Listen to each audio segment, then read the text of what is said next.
तो दिल्ली के अपोलो अस्पताल में उन्होंने अंतिम सांस ली।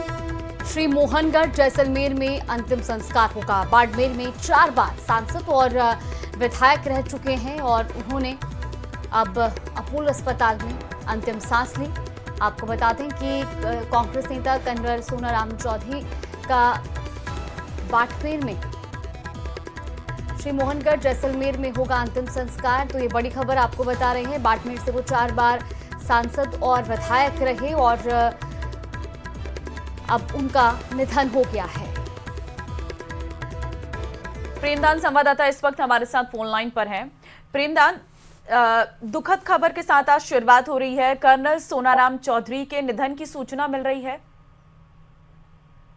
बिल्कुल, मैं बताना चाहूंगा कि उनका कल अचानक तबीयत खराब हुई थी दिल्ली में। उनको तत्काल अपोलो हॉस्पिटल ले जाया गया था, जहां उनका ऑपरेशन भी हुआ था।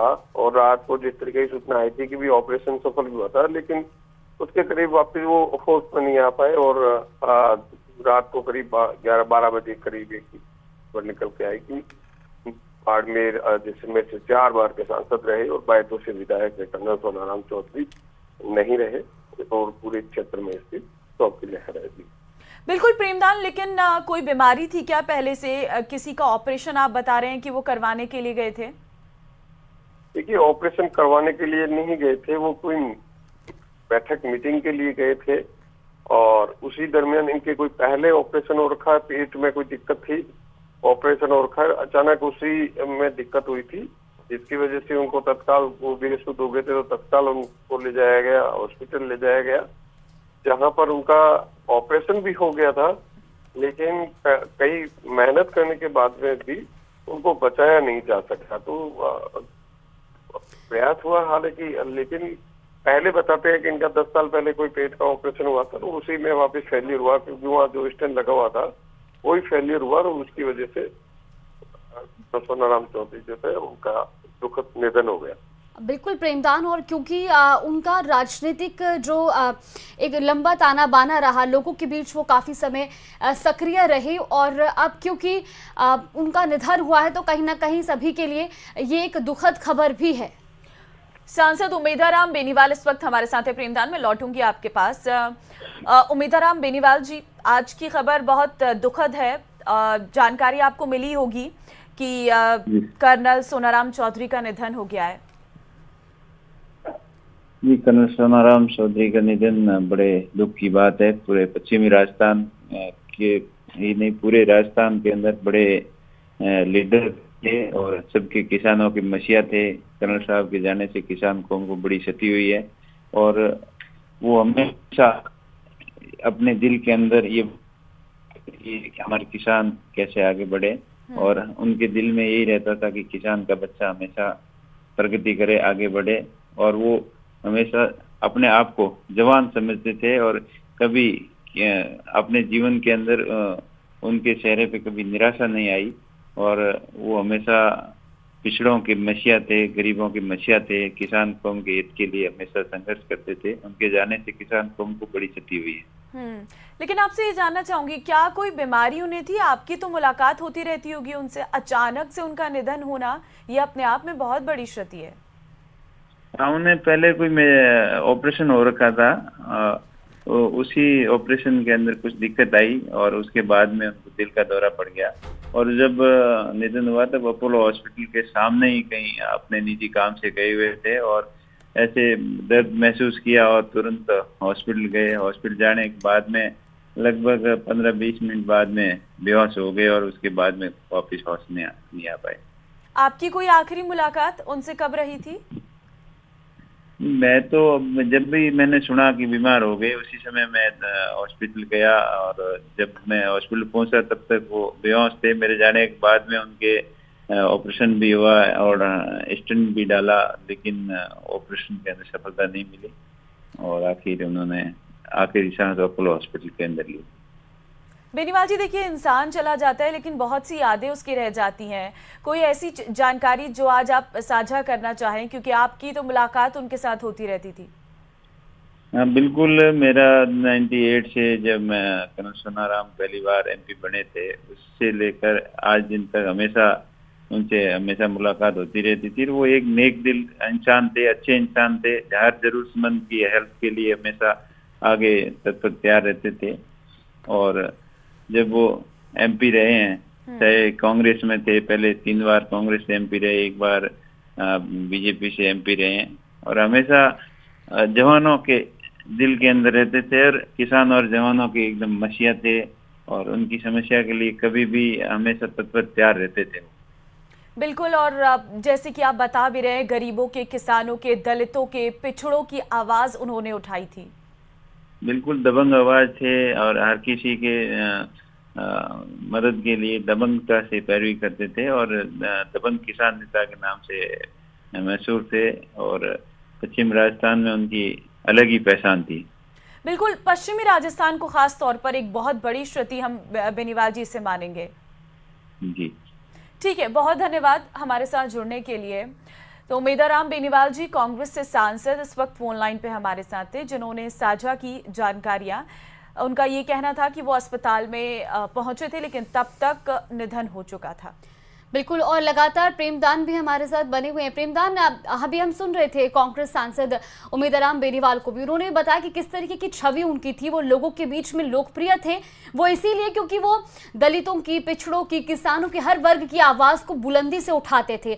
तो कहीं ना कहीं आज लोगों के बीच में भी एक गमगीन माहौल होगा। उनके जो चहेते थे या जो लोग उनको बहुत मानते थे, जिनके बीच में उनकी एक छवि थी कद्दावर नेता की, आज उनके लिए भी एक व्यक्तिगत तौर पर बड़ी क्षति है। देखिए, मैं आपको बताना चाहूंगा कि कर्नल सोनाराम चौधरी की जो पहचान थी वो दबंग थी, और वो मुखर आवाज के साथ में वो अपनी बात रखते थे। उन्होंने कभी भी कई बार ऐसा देखा गया कि वो पार्टी के अंदर भी उनको जहां बात रखनी होती थी वो बहुत मुखर होकर के बात रखते थे। आम आदमी की, किसान की जो बात रखते थे वो भी एकदम खुल के रखते थे। सत्ता में रहने के बाद में सत्ता के अंदर भी वो अपनी बात को हमेशा मजबूती के साथ रखते थे। तो कह सकते हैं कि किसानों की, जवानों की वो बहुत मुखर होकर के बात रखते थे। तो आज पूरे पश्चिमी राजस्थान में गमगीन माहौल है, और साथ ही साथ पूरे राजस्थान के वो एक अपने आप में दबंग लीडर के रूप में उभर करके सामने थे। और आप देखिए कि इस उम्र तक उन्होंने कभी भी अपने आप को ये महसूस नहीं कराया कि वो बुजुर्ग हो गए। तो कह सकते हैं कि बहुत बड़ी क्षति हुई है, क्षेत्र के लिए क्षति हुई है, क्योंकि अचानक चले जाना। बिल्कुल, प्रेमदान, ये भी जानना चाहेंगे क्योंकि दिल्ली के अपोलो अस्पताल में उन्होंने अंतिम सांस ली, अब उनका जो पार्थिव शरीर है वो उनके आवास पर लाया जाएगा। आगे किस तरीके से अब उनका जो है अंतिम संस्कार होना है? देखिए, मैं बताना चाहूंगा कि उनका जो पार्थिव शरीर है दिल्ली से लाया जाएगा, उत्तरलाई एयरबस लाया जाएगा। यहाँ से उनका जो मकान है बाड़मेर में, वहां रखा जाएगा, अंतिम दर्शन के लिए रखा जाएगा। और उसके बाद में बाड़मेर से उनके जो पैतृक गांव है मोहनगढ़, वहां ले जाया जाएगा, जहां पर उनका अंतिम जो संस्कार होगा। तो क्योंकि इसके लिए जैसे ही पूरी ये खबर बाहर निकलने के बाद में गमगीन माहौल है, और जो लोग हैं वो भी जुटना शुरू होंगे। तो कह सकते हैं कि पूरे क्षेत्र के लिए अपने आप में क्षति है। और ऐसे दबंग नेता जो कि 4 बार सांसद रहे, विधायक रहे, उनके बीच से चले जाना तो लोगों के लिए अपने आप में दुख की बात भी है और क्षति भी हुई है। जी बिल्कुल प्रेमदान, इसीलिए कहीं ना कहीं हम संदेश देख रहे हैं हर किसी का कि एक युग का अंत। हर कोई ये एक टैगलाइन जो है वो देता हुआ नजर आ रहा है। इससे हम साफ ये महसूस कर सकते हैं कि कैसे उन्होंने अपनी छवि लोगों के बीच में बनाई थी। और ये कहना भी गलत नहीं होगा, जितना उन्होंने अपना राजनीतिक जो सफर रहा उसमें उन्होंने सांसद वो बने, विधायक वो रहे। बिल्कुल कह सकते हैं कि वो काफी दबंग थे, और अपनी आवाज के जरिए यहाँ के जो इस क्षेत्र की समस्या को लेके, यहाँ के लोगों की बात को लेकर के उन्होंने कभी भी मतलब ये नहीं सोचा। वो अपने जनता के बारे में आवाज उठाते थे, और उसी आवाज के कारण और उनकी दबंगता के कारण हर कोई आदमी जो है अपने आप में, कर्नल सोनाराम चौधरी जो कर्नल रहने के सेना के बाद में वो डिसिप्लिन में भी रहते थे हमेशा, और आम आदमी की आवाज को उठाते थे। उनके लिए सबसे महत्वपूर्ण इस क्षेत्र की जनता थी, और उसके लिए हमेशा अपनी आवाज को बुलंद करते थे। बिल्कुल, और क्योंकि वो आम आदमी की आवाज़ थे, उनकी जो तमाम मुद्दे थे उनको उठाया करते थे, और इसीलिए उनका जो राजनीतिक सफ़र था या जो राजनीतिक गलियारों में आज शोक है वो तो है ही, लेकिन साथ ही साथ जो जनता है, जो उनकी समर्थक थी, आज वो भी कहीं ना कहीं उनको भी क्षति पहुंची है। और राजनीतिक गलियारों में आज उन्हें किस तरीके से याद किया जा रहा है प्रेमदान? देखिए, हर किसी को खुद कर्नल सोनाराम चौधरी का अचानक से इस तरीके की खबर निकल के आना कि उनकी तबीयत, क्योंकि कल रात को जैसे ही ये खबर निकल के आई उसके बाद से लगातार जो सोशल मीडिया है या लोगों के जरिए ये मैसेज उनके लिए दुआएं की जाए कि वो तत्काल स्वस्थ हो जाए, लेकिन डॉक्टरों की मेहनत उनको बचा नहीं पाई और उनके निधन की जैसे खबर आई तो ये अपने आप में पूरे क्षेत्र के अंदर शोक की लहर दौड़ पड़ी और पूरे लोगों के अंदर हर कोई एक दबंग नेता को खोने को गम महसूस कर रहा है। प्रेमदान, आपसे ये जानना चाहेंगे क्योंकि एक कद्दावर जाट नेता के रूप पर उनकी पहचान थी, उनके द्वारा किए गए कुछ कार्य अगर आप हमें बता सके तो। देखिए, उनका कई संघर्ष, जैसे बाड़मेर में रिफाइनरी को लेकर के किसानों की आवाज को लेकर के उन्होंने मुखर आवाज की और यही कारण रहा कि उसके बाद में रिफाइनरी जो थी पहले जहाँ थी उसके बाद ना पड़ा, तो वो अपनी जो बात थी उसको दबंगता से रखते थे और उसके लिए अड़िग भी रहते थे। ऐसा नहीं था कि वो एक बार किसी बात को लेकर के जब बात हुआ तो उसके पीछे नहीं हटते थे, हमेशा वो उस बात के लिए संघर्ष करते थे और इसी वजह से कई बार उनका खुद के मतलब सरकार में रहते हुए सीएम से भी नहीं बनी, तो लेकिन उन्होंने कभी पद की लालसा नहीं रखी।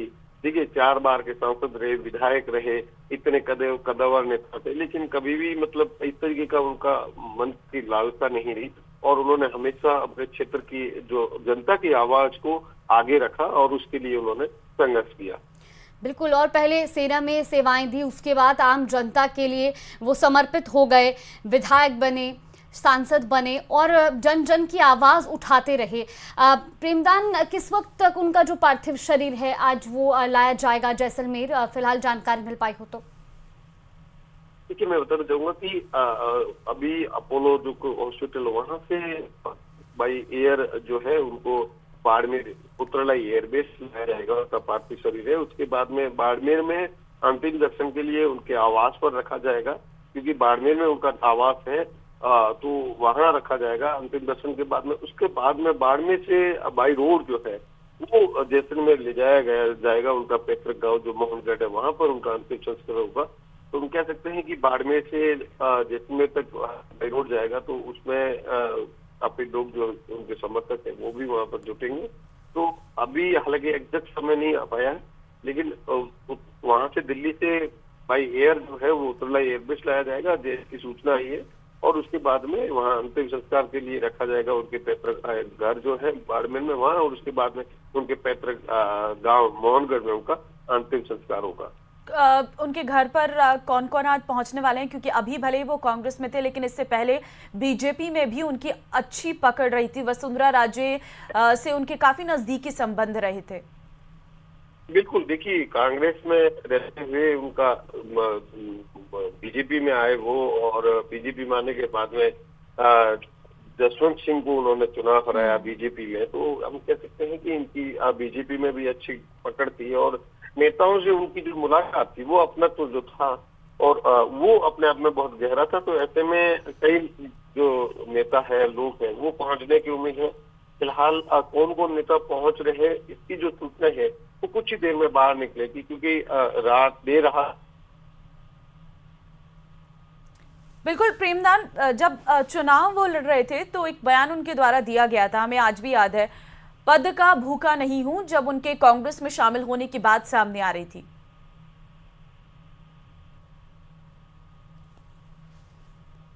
प्रेमदान, आवाज मिल रही है आपको मेरी? बताया कि हमेशा पद के लालसा नहीं रहे,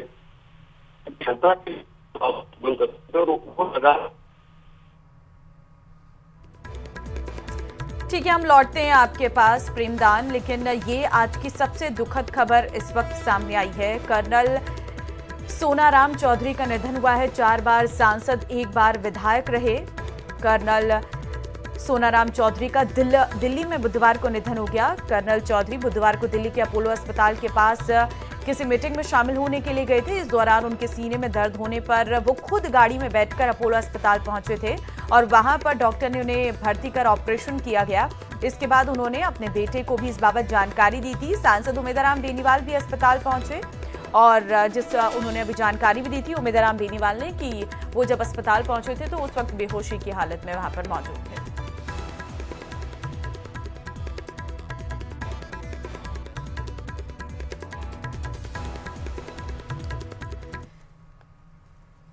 तो वहीं पंचायती राज और नगरीय निकाय के उपचुनाव के लिए वोटिंग जारी है। पंचायत समिति सदस्यों की 14, जिला परिषद सदस्यों की 3 सीटों पर मतदान हो रहा है। 4 नगर पालिकाओं के 4 वार्डों पर भी वोट डाले जा रहे हैं। तो आज मतदान है, 22 को आएगा फैसला। 14 पंचायत समितियां, 3 जिला परिषद में चुनावी रण जारी है। बिल्कुल, सुबह 7 बजे से ही वोटिंग शुरू हो चुकी है और उपचुनाव के लिए आज मतदान किया जा रहा है। पंचायत से लेकर नगर पालिका तक संग्राम देखने को मिल रहा है और आज मतदान होगा और उसके बाद 22 को फैसला आएगा। ये बड़ी खबर, 14 पंचायत समितियों और 3 जिला परिषद में आज मतदान किया जा रहा है। 4 नगर पालिकाओं पर उपचुनाव हो रहा है और देखिए तस्वीरें आपको दिखा रहे हैं। सुबह से ही लंबी लंबी कतारों में जो मतदाता हैं वो खड़े हैं आज अपने मत का प्रयोग करने के लिए और आज मतदान के बाद जो किस्मत का फैसला है वो 22 को सामने आएगा। फिलहाल ये तस्वीरें भी आपको दिखा रहे हैं अलग अलग मतदान केंद्रों। बिल्कुल, आपको जानकारी दे दें, शहरी निकाय और पंचायत की ये जंग है। पंचायत से लेकर नगर पालिका तक संग्राम देखने को मिल रहा है। आज मतदान है और 22 को फैसला आएगा। बिल्कुल, और अब हमारे साथ जयेश पवार जुड़ गए हैं डूंगरपुर से। जयेश, आज उपचुनाव के लिए मतदान किया जा रहा है और सुबह से ही हम देख रहे हैं कि मतदान शुरू हो चुका है। फिलहाल तस्वीरें, मतदाता किस तरीके से आज बढ़ चढ़कर भाग ले रहे हैं?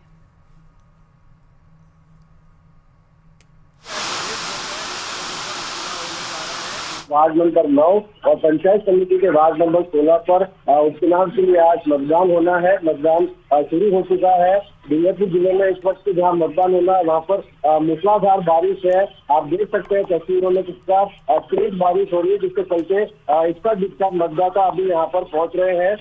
डूंगरपुर जिले में वार्ड 9 के जो पीक कस्बा है वहाँ के जिला परिषद सीट पर चुनाव, उसकी बात करें तो ये सीट पहले भारत आदिवासी पार्टी के कब्जे में थी, जहाँ पर सलीम खान यहाँ के जिला परिषद सदस्य थे। उनकी मौत के बाद में पदयुक्त हुआ था। यहाँ पर आज उपचुनाव हो रहा है। कुल 45 बूथ पर उपचुनाव होने जा रहा है और करीब 17,924 मतदाता आज अपने मत का प्रयोग करेंगे। वहीं पंचायत समिति सिमलवाड़ा की जो वार्ड संख्या 16 की सीट पर उपचुनाव होना है, वहाँ की बात करें तो ये सीट भी पहले भारत आदिवासी पार्टी के कब्जे में थी। यहाँ पर 6 बूथों पर करीब 5,336 मतदाता आज अपने मत का प्रयोग कर सकते हैं। इस सीट पर जो सुषमा कराड़ी जो सदस्य थी पहले, उनका आंगनबाड़ी सहायिका के रूप में चयन होने के बाद में ये सीट रिक्त हुई थी। मतदान की बात करें, संघर्ष की बात करें तो कांग्रेस, भारत आदिवासी पार्टी और बीजेपी के बीच में त्रिकोणीय मुकाबला दोनों सीटों पर देखने को मिल रहा है। यहाँ पर देखिए जिस प्रकार कुछ मतदाता भी पहुंच रहे हैं, सुरक्षा के कड़े इंतजाम है। सर, आप मतदान कर रहे हैं? हाँ, मतदान कर रहे हैं। क्या सोच करके मतदान करेंगे आज? लोग केंद्रों के बीच पहुंचने के लिए भारी बारिश से आप पहले सबसे अंत सुबह मतदान करने आए हैं। आज क्या हो गया? बारिश अपनी जगह पर है। देखिए कितना उत्साह नजर आ रहा है। कहते हैं बारिश अपनी जगह पे है, मतदान अपनी जगह पे है। कुल मिलाकर के आज डूंगरपुर जिले में जो है मतदान ठीक है। डूंगरपुर का हम समीकरण भी आपसे जानने की कोशिश करेंगे। क्या समीकरण है?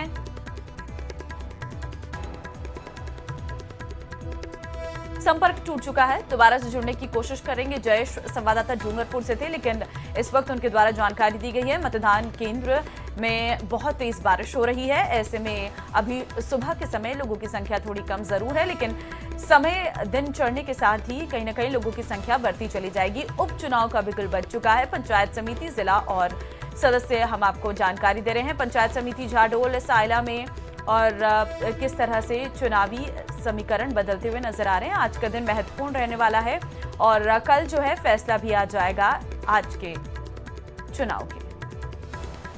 बिल्कुल, तो डूंगरपुर में फिलहाल हमने आपको तस्वीरें दिखाई। हमारे संवाददाता भी मतदान केंद्र के बाहर से हमारे साथ जुड़े हुए थे, जहां अभी फिलहाल बहुत तेज बारिश हो रही है, जिसकी वजह से मतदाताओं की संख्या थोड़ी कम जरूर है, लेकिन धीरे धीरे जैसे जैसे दिन चढ़ेगा मतदाता भी अपने मत का प्रयोग करने के लिए पहुंचेंगे। फिलहाल आपको बता दें कि आज राजस्थान में पंचायत समिति, जिला बाड़मेर और तमाम जो जिले हैं जहां जहां पर उपचुनाव हो रहे हैं वो हम आपको टीवी स्क्रीन पर बता रहे हैं।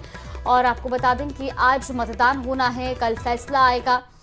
और इससे पहले सुबह 7 बजे से वोटिंग शुरू हो चुकी है। शाम 5 बजे तक जो मतदाता हैं वो अपने मताधिकार का इस्तेमाल कर सकेंगे। शाम 5 बजे तक वोटिंग होगी और उसके बाद कल फैसला आएगा। 14 पंचायत समितियों और 3 जिला परिषदों में आज मतदान हो रहा है। 4 नगर पालिकाओं पर उपचुनाव हो रहा है। शहरी निकाय और पंचायती चुनाव आज हो रहे हैं और ऐसे में आपको बता दें कि जो मतदाता हैं आज वो अपने मताधिकार का इस्तेमाल करेंगे और उसके बाद कल फैसला आएगा।